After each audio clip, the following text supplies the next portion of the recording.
Bem-vindos ao vídeo de hoje, onde vamos explorar um capítulo fascinante e muitas vezes esquecido da história teológica. Vamos falar sobre a relação entre Deus e Satanás antes da rebelião, um período que não só é intrigante, mas também crucial para entender as complexidades dos seres espirituais e da ordem divina. Sei que isso pode parecer surpreendente, até chocante para alguns, mas antes de Satanás se tornar a figura que associamos ao mal, ele era conhecido como Lúcifer, o portador da luz. E acredite ou não, houve um tempo em que Lúcifer poderia ter sido considerado o melhor amigo de Deus, ou, pelo menos, seu companheiro mais próximo e confiável nos reinos celestiais. Como isso era possível? Como era essa relação antes que tudo mudasse? Vamos explorar juntos essas questões profundas. Para entender verdadeiramente essa relação, precisamos voltar ao início, ao momento em que Deus criou os céus e a terra. Na tradição cristã, Deus estabeleceu uma hierarquia de seres espirituais, cada um com um propósito e função específicos dentro de seu plano divino. Entre esses seres, Lúcifer se destacava. Seu nome, que significa portador da luz ou estrela da manhã, reflete seu papel como um ser de extraordinária beleza, sabedoria e poder. Ele não era um anjo qualquer, mas um querubim, uma das ordens mais elevadas de anjos.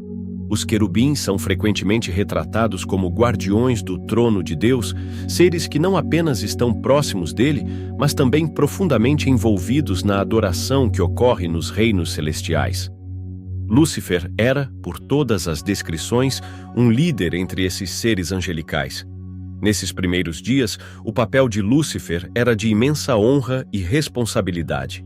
Imagine estar no centro da presença divina, cercado pela glória de Deus e encarregado de liderar a adoração dos seres celestiais. Lúcifer não era apenas um participante do coro celestial, mas, de muitas formas, o regente. Sua beleza e sabedoria eram incomparáveis, e sua capacidade de refletir a luz da glória de Deus o tornava um exemplo brilhante do que um anjo poderia ser. Isso não se resumia apenas à beleza exterior, mas à luz interior de compreensão e sabedoria que fazia de Lúcifer uma peça fundamental na ordem divina.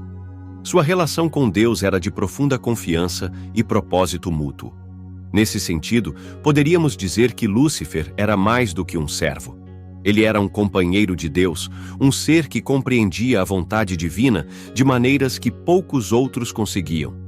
A posição de Lúcifer no céu não era apenas uma questão de status, mas um reflexo de suas habilidades únicas e do papel que desempenhava na manutenção da harmonia e beleza dos reinos celestiais. Como portador da luz, Lúcifer era responsável por espalhar a luz da glória de Deus por todo o céu. Essa luz não era apenas física, mas espiritual, um símbolo de verdade, sabedoria e amor divino. A proximidade de Lúcifer com Deus permitia que ele compartilhasse dessa luz, de uma forma que poucos outros seres poderiam. O papel de Lúcifer era uma combinação de serviço e intimidade, uma mistura que tornava seu relacionamento com Deus único entre os anjos. De certa forma, Lúcifer poderia ser visto como o aliado mais próximo de Deus, um ser que não apenas o servia, mas também compartilhava de sua visão para o cosmos. Imagine a cena. Lúcifer à frente do coro angelical, sua voz liderando o cântico de louvor que ecoava pelos céus, a luz da glória de Deus brilhando sobre ele, refletindo-se nele e sendo amplificada por meio dele. Isso não era apenas uma questão de dever, mas de alegria. A alegria de estar em perfeita harmonia com o Criador. O papel de Lúcifer em liderar a adoração era uma expressão profunda de sua conexão com Deus. Era um relacionamento construído sobre confiança, admiração e um propósito compartilhado. Sob essa perspectiva, Lúcifer não era apenas um servo, mas um amigo, um companheiro de confiança no plano divino. Alguém que se deleitava na presença de Deus e na realização de sua vontade. A ideia de amizade nos reinos celestiais não é como a amizade humana. Não se baseia na igualdade, mas na proximidade, no propósito compartilhado e em uma compreensão profunda da ordem divina. Esse relacionamento entre Deus e Lúcifer desafia nossa compreensão do que significa estar próximo do divino. De muitas maneiras, o papel de Lúcifer era o de um confidente, um ser que não era apenas parte da ordem divina, mas um elemento crucial dentro dela. Sua beleza, sabedoria e capacidade de liderança o tornavam uma peça fundamental na hierarquia celestial. Isso não era sobre competição ou rivalidade, mas sobre cumprir um papel que apenas Lúcifer poderia desempenhar. E ao fazê-lo, ele exemplificava os mais altos ideais da criação: obediência, sabedoria e a reflexão da glória de Deus. Mas o que acontece quando alguém tão próximo do divino começa a se ver como mais do que um mero reflexo? O que acontece quando o orgulho e a ambição começam a ofuscar a sabedoria e a obediência? Naqueles primeiros dias, os céus eram um lugar de harmonia perfeita. Cada anjo conhecia seu lugar, seu papel e seu propósito dentro do grande plano. O papel de Lúcifer era fortalecer essa harmonia, liderar pelo exemplo e espalhar a luz do amor e da sabedoria de Deus por todo o cosmos. Seus dons de liderança e beleza não eram apenas para si mesmo, mas para serem compartilhados, para trazer glória a Deus e inspirar os outros anjos. A proximidade de Lúcifer com Deus era tanto um privilégio quanto uma responsabilidade.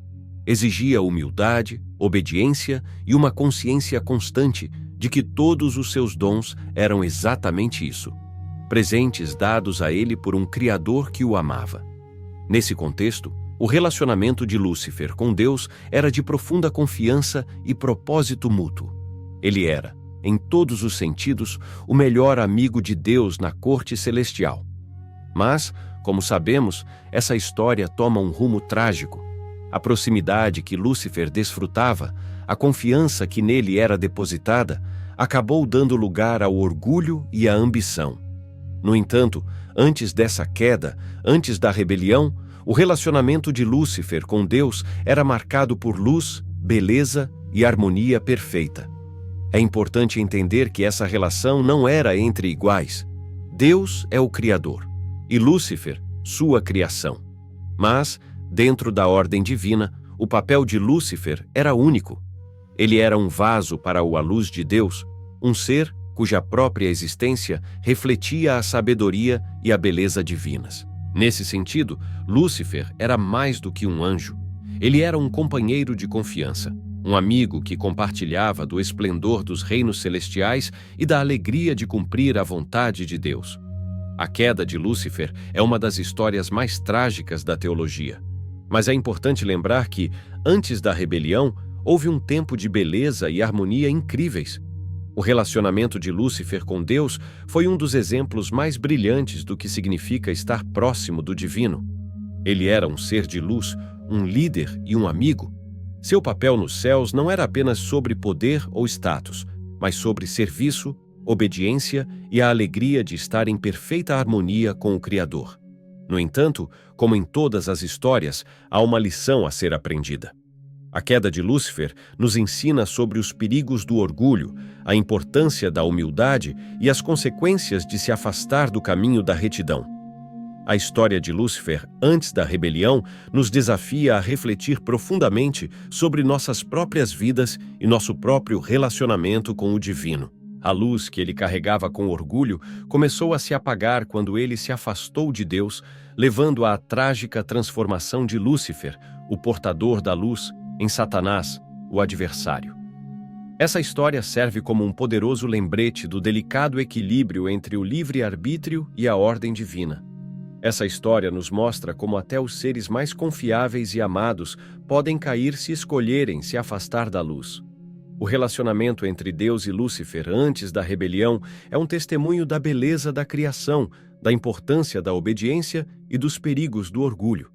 Obrigado por se juntar a mim nesta jornada por um dos aspectos mais fascinantes e cheios de nuances da história teológica. A história de como Lúcifer se tornou o melhor amigo de Deus antes da rebelião nos lembra das complexidades do livre-arbítrio, da importância da humildade e da necessidade constante de permanecer próximo à fonte divina de toda sabedoria e luz. Se este vídeo trouxe uma nova perspectiva para você, ou se você tem pensamentos para compartilhar, adoraria ouvi-los nos comentários abaixo.